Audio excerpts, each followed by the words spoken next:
We'll be in the book of Judges tonight. We'll conclude the book of Judges. So if you want to turn to chapter 19, we will cover the final 3 chapters of the book. While you're turning there, have you ever heard an awful story? Sometimes some stories are so bad that they become funny, things we shouldn't laugh at, but maybe we do anyway. Like, for example, the girl that was at a funeral for a distant relative of hers, and she was trying to make small talk with a cousin, and she said, "So how's your mom?" And it was the girl's mom that they were there for the funeral for. Kind of an awful story, but you can't help but laugh at it, right? Or like the guy that got in a fight with a friend of his, and he said, "What are you going to do, stab me?" And he was stabbed, and those were his last words. I read that story in a newspaper. Awful story, but when you hear it, you feel kind of bad. Y'all are all better than me. None of y'all laughed. I thought it was hilarious when I heard it, to be honest. But some stories are so awful that we can't help but laugh. Some stories, though, are so awful that we can't laugh. There's truly terrible stories. So can I tell you tonight that what we're going to look at in Judges 19, 20, and 21 might be one of the most awful stories of all. It's a story that we can't laugh at because it's just so bad. And really, as terrible as it is, it's a fitting way to end this book because this has been really a terrible book. We see the nation of Israel doing what's right in their own eyes. Everything they do seems to be wrong. Even the good guys don't last for very long. And it's just a really difficult book, but it's accurate history. And so this is a fitting way for the story to end tonight. The title is Purge the Evil, because maybe there is some evil in our midst, in our lives, that we need to remove. That's what the nation of Israel should have done throughout this book, but time and time again we see that they didn't. So we're going to begin tonight in chapter 19. This awful story, it begins with a murder. We're going to look at the slaying that takes place at the beginning. So if you're in chapter 19, we'll begin with the first 2 verses. Here's what it says. In those days, this is familiar, when there was no king in Israel, a certain Levite was sojourning in the remote part of the hill country of Ephraim, who took for himself a concubine from Bethlehem in Judah. And his concubine was unfaithful to him, and she went away from him to her father's house at Bethlehem in Judah, and was there some 4 months.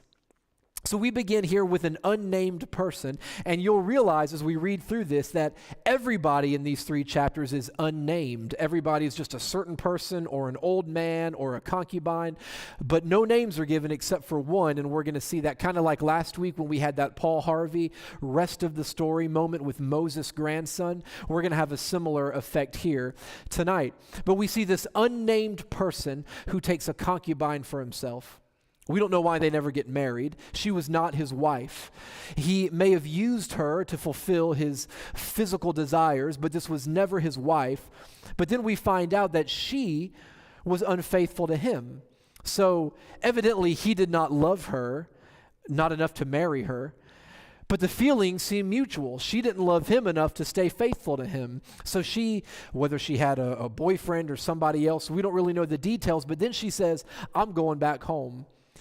I'm going back to my father's house." Maybe it was to see her mom or her sister or to see her father, whatever the case. She says, "I'm leaving. I don't know when I'll be back, but I'm heading back to my father's house." So 4 months passes before this guy decides, I've got to go find her and try to bring her back. So he makes the journey there, and he ends up spending 5 days in the house trying to convince her to come back home. And when he finally does, it's so late in the day that he can't make the journey all at once, and they have to stop and spend the night. So when they do, they stop off at this old man's house who's not named, and he allows them to come in and stay. We've got 3 chapters to get through tonight, so I'm going to paraphrase portions of it, and then we're going to look at certain verses. But when they get to this man's house, now the story begins to sound like the story of Lot in Sodom and Gomorrah when the 2 angels come to visit him. We'll pick up in verse 22. Chapter 19 still, verse 22. It says, "As they were making their hearts merry, staying at the old man's house, behold, the men of the city, worthless fellows, surrounded the house, beating on the door. And they said to the old man, the master of the house, 'Bring out the man who came into your house, that we may know him.' And the man, the master of the house, went out to them and said to them, "No, my brothers, do not act so wickedly. Since this man has come into my house, do not do this vile thing."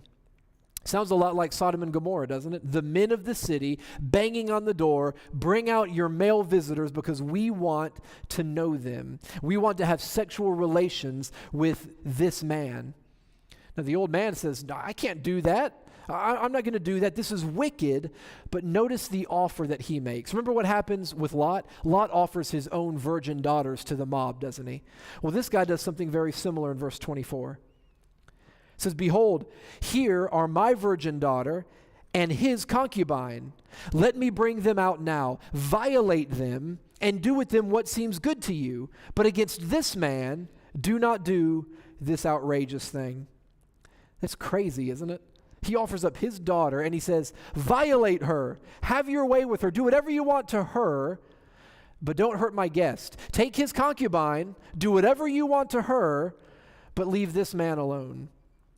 When he says, "do what seems good to you," there in verse 24, that's the same expression that we see throughout this book. He's saying, do what is right in your own eyes. You take these girls, and if it seems right to you, do it. If you want to do it, have at it. And then look what he has the audacity to do in verse 25, the unnamed Levite. It says, "But the men would not listen to him. So the man, the Levite, seized his concubine and made her go out to them. And they knew her and abused her all night until the morning. And as the dawn began to break, they let her go." Can you picture this? I mean, they're trying to beat the door down. "Give us the man." And the man says, "I ain't going out there." And he physically grabs his concubine, and he throws her out. And he says, "Take her, leave me alone." And he's hoping that this will somehow suffice. Unlike the men in Sodom, who, "We don't want your daughters, we want the men." Well, unlike those people, they say, "We wanted the man, but she'll do." And they take this poor girl, and it says they abused her, they used her all night long until the break of dawn. Think about this Levite. He grabs her and he throws her outside. And in his mind, he's never going to see her again.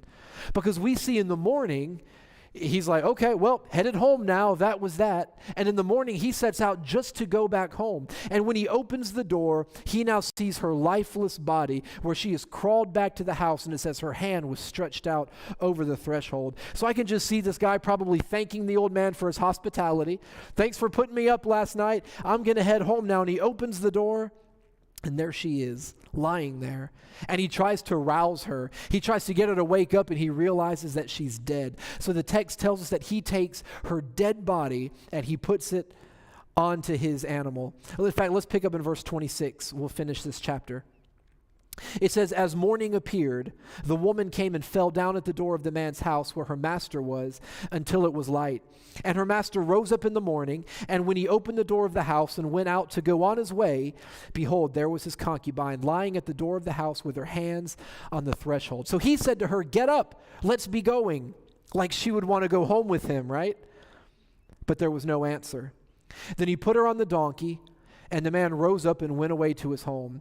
And now the story gets worse.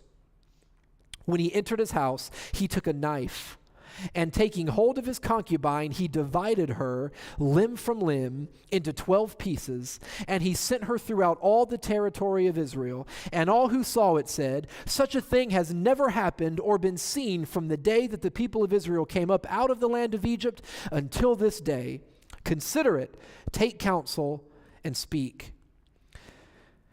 There's no mention of a note being attached to these pieces of her body that he carved up, but there must have been some kind of correspondence because this was a call to arms. The 12 tribes of Israel would receive a piece of her mutilated body, and they took that as a call to arms, and they began to send soldiers to go to this man's house and find out, what do we need to do? Who did this? Who's responsible? We want to make them pay, because it's a horrific thing.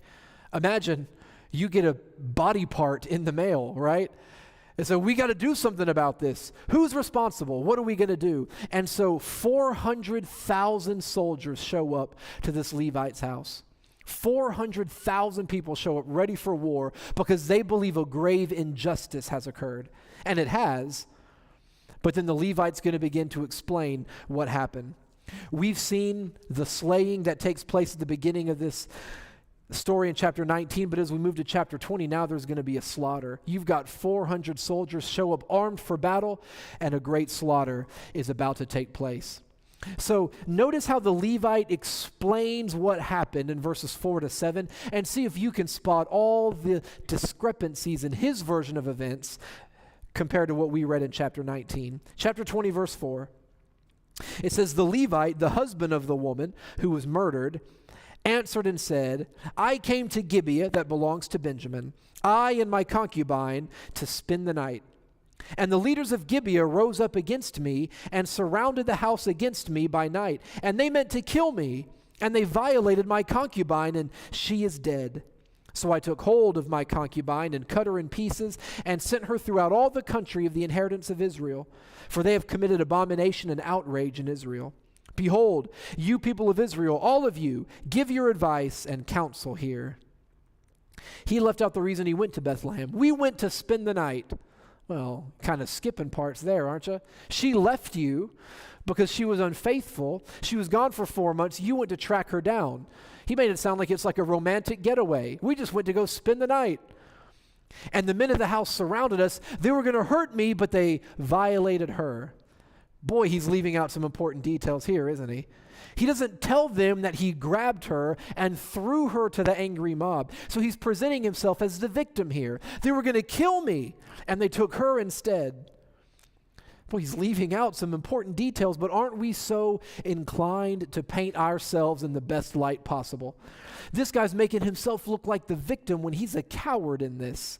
He threw her to the angry mob to save his own skin, and now he's trying to rally these soldiers to his cause.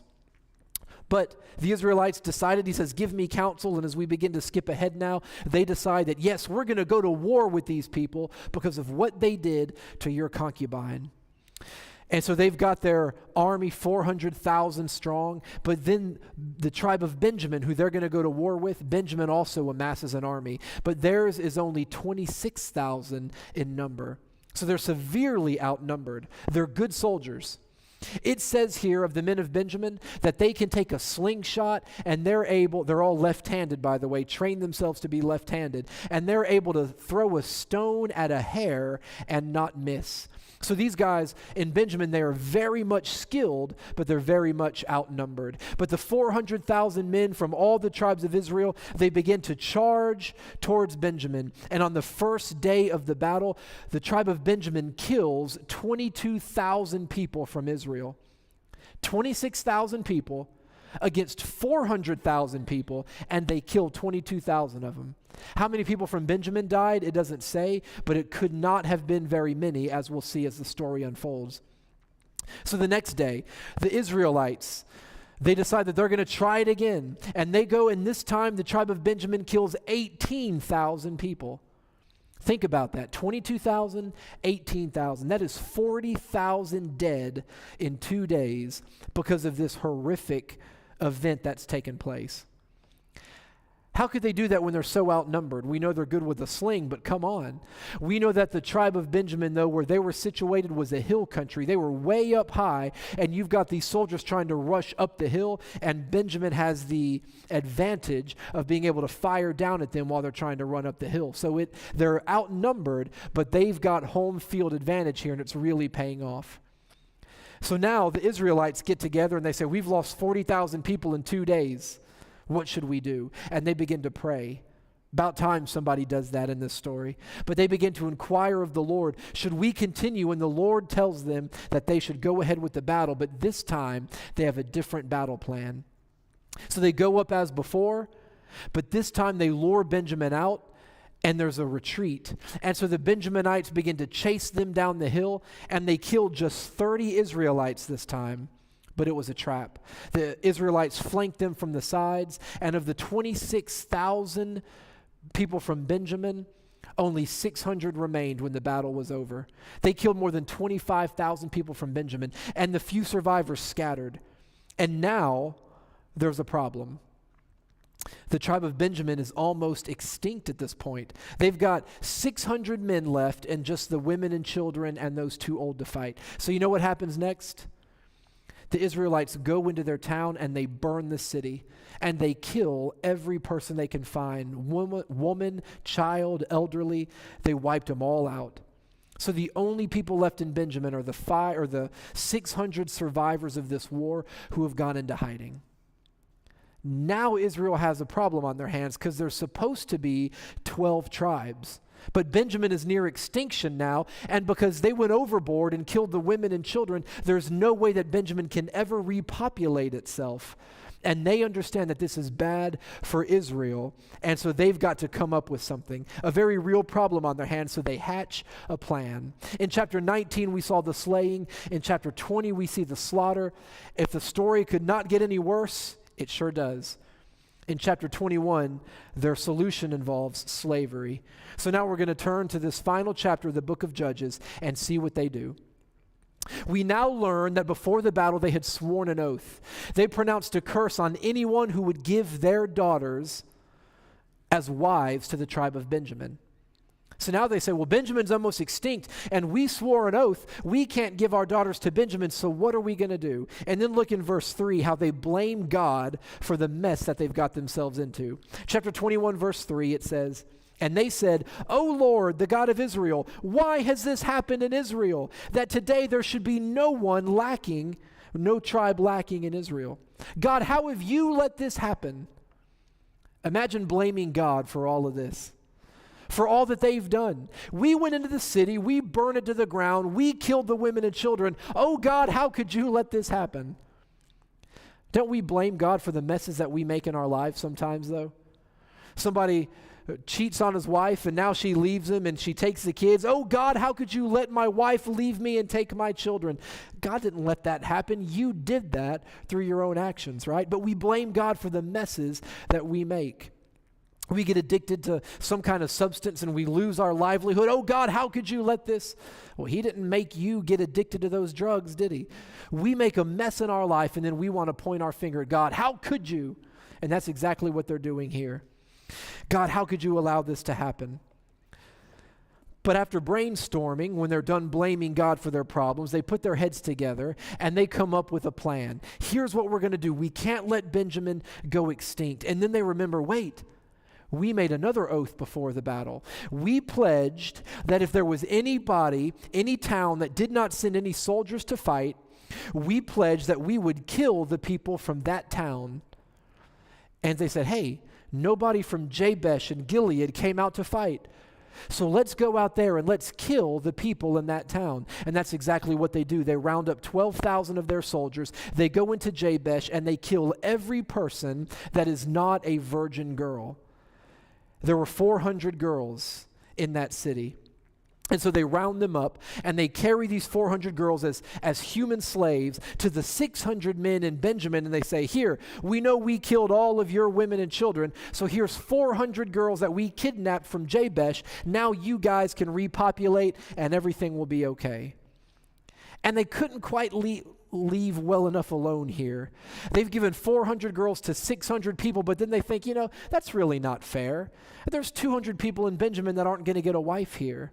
So we need to fix this problem still. Even though they could repopulate with 400 girls, they say this is not quite over yet. We need 200 more girls in order to really fix this problem. And then they remember, every year there's an annual celebration that takes place in Shiloh, and these girls come out and they dance. Nothing provocative, but these girls come out and they dance before the people. So here's what we're going to do. They tell the last 200 soldiers in Benjamin, you guys lie in ambush, and when the girls come out to dance, every one of you run up there and grab a girl and take off with her. And that's what they come up with. Talk about a loophole, right? We can't give our daughters to marry the tribe of Benjamin. They can kidnap them, they can steal them and make them slaves, but hey, we're not going to give them. And that's the loophole that they've come up with here. And that's exactly what happens. The last 200 soldiers do that. They rush out there. They each kidnap a girl. And now at last, all 600 men from the tribe of Benjamin have themselves a wife. And everything is okay. And on that lovely note, the book of Judges mercifully comes to an end. But rather than me just telling you an old and awful story tonight, I want you to think about something that we read here in chapter 20 in verse 13. If your Bibles are still open there, chapter 20, verse 13. I'm almost done if you'll just give me a few more minutes. Verse 13, it says, this is before the battle took place. Now, therefore, give up the men that raped and killed the concubine. Give up the men, the worthless fellows in Gibeah, that we may put them to death and purge the evil from Israel. But the Benjaminites would not listen to the voice of their brothers, the people of Israel. In other words, what happens here is before the 400,000 go to war with the 26,000, they say, if you'll just bring out the guilty people, let us deal with them. Let us punish them. It would have been capital punishment, but that's what the law required. If you just purge the evil from Benjamin, then the war can be averted. You just deliver the people that are guilty, and that will be that. Everything will be okay. And they refuse to do that. We would rather go to war than turn over the people responsible for this poor girl's death. If they would have just purged the evil from their midst, that would have been the end of the story. So tonight, maybe someone listening needs to purge some evil from their life. You know, so many times we have the opportunity to just repent of sin, just purge the evil and everything will be okay, but we become like the stubborn tribe of Benjamin. Ain't gonna do it. I'm not gonna do that. And rather than repenting of the sin and purging the evil, we would rather go to war like the Benjaminites did. But let me ask you this question. What sin is worth holding on to in your life and bringing all these consequences into it? What sin is worth doing that? When God says, repent of this sin, and you say, I'm not going to do that. I would rather keep doing this and live life my way. Unfortunately, I believe that hell is full of people that chose their evil over God. Rather than repenting of their sin, they chose to live life their own way. And when their life came to an end, they had lived their lives apart from God, and now it's time to pay up. Time for judgment, the day of reckoning. So what evil in your life is worth sacrificing your walk with God for? You might say, I'm already a Christian. I'm not going to hell. I know I'm going to heaven when I die.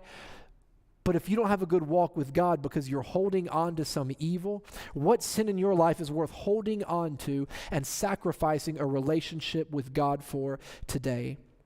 Maybe today you need to purge the evil that is keeping you from salvation, or maybe the evil that is keeping you from your walk with God. If there's any good news in this story, it's the parenthetical note that we have about a man named Phinehas in chapter 20 and verse 28. This will be the last verse. Well, I shouldn't say that. We'll look at one more. But look at verse 28. It says, Phinehas, the son of Eleazar, son of Aaron, ministered before it in those days. The it is the Ark of the Covenant from verse 27. So if there's any good news, it's this one person who's mentioned by name in these final 3 chapters. It's Phinehas. We read that he's ministering, the only person that seems to be doing anything good. Phinehas is ministering before the Ark of the Covenant in those days. Who's Phinehas? The grandson of Aaron. Remember last week we saw it was the grandson of Moses that became that priest for hire, that pagan idolater, and that became the legacy of Moses, was that his grandson was leading people in idol worship. But this is the legacy of Aaron. His grandson is the only one who's doing anything good in a time when everyone is doing that which is right in their own eyes. If last week was a reminder to us that we cannot control what our children or grandchildren do, then let tonight be a reminder that sometimes they're still going to turn out okay. That if we model for them the Christian faith, that we give them the opportunity to choose to do right. Phinehas was a Noah in a day when everyone was doing that which was right in their own eyes. He was a Noah in a day when the thoughts of man's heart was only evil continually. Phinehas' father is mentioned. He's Eleazar. Eleazar was not the firstborn son of Aaron, but the third. Eleazar's 2 older brothers, Nadab and Abihu, died on the day of their ordination. They were consecrated as the first priests to descend from Aaron, and they did not follow God's orders, and fire fell from heaven and consumed them their first day on the job because they did not do what God told them to do. So now Eleazar steps up to the plate. But he seems to have learned from the mistakes that his brothers made. And so Eleazar, rather than becoming like Nadab and Abihu, he spent his life doing it right, an obedient priest before God, following in his father Aaron's footsteps. And now we learn that his son Phinehas is also following in the line of Aaron. And so at least there's some good news in the book, because the final verse of this book, in verse 25 of chapter 20, it says, "In those days there was no king in Israel, and once again everyone did what was right in his own eyes." We live in a world that seems to be getting darker by the day. Less church, less Christianity, less Bible, fewer people that are living according to their faith. Kind of like the last couple of chapters of Judges, and sometimes when we look around the world. And so we can determine that we are going to be a Phinehas in a world where everyone does what's right in their own eyes. We will still minister before the Lord. We will still commit to do what's right. We will follow in the footsteps of those that have gone on before us. We will look to people like Eleazar and people like Aaron and say, I will be like them, not Nadab or Abihu. Phinehas could have been like his cousin Jonathan, who's now leading people in idol worship, but instead he chose to do what was right. Church, we can't control what the world is going to do. And it might get worse and worse and worse. And it might be said that in America, everyone is doing what is right in their own eyes. We can't help that, but we can be Phinehas. We can be a person that stands up and says, I will do what the Lord has called me to do. And if I'm the only one and the last one in this whole country serving God, then I will do it alone. But it's not going to come to that. We're going to bind together as a remnant, as the church of Jesus Christ, and we will stand up and we will do what is right. And in a dark world, we can still let our light so shine. So don't be discouraged by this awful story. Don't be discouraged by the sad ending to this book. Let us be encouraged to know that all it takes is one person that will do what's right, one church that will do what's right, and we will stand on the word of God. No one out there can stop us from doing what the Lord has called us to do. So let's be the church that he's called us to be. Will you stand with me tonight, please? I know it's a horrific story that we... Thank you once again for tuning into our live broadcast here, whether you're watching from Facebook or YouTube. We appreciate you tuning in and joining us today. If you have any questions about anything that you heard, whether in the message today or about anything else, maybe about how to know that you have a relationship with Jesus Christ, or maybe you want more information about how to become a member here of this church, or anything else that might be on your heart, we invite you to please reach out to us. You can either send us a message here on Facebook, or you can contact the church office at 864-427-3209.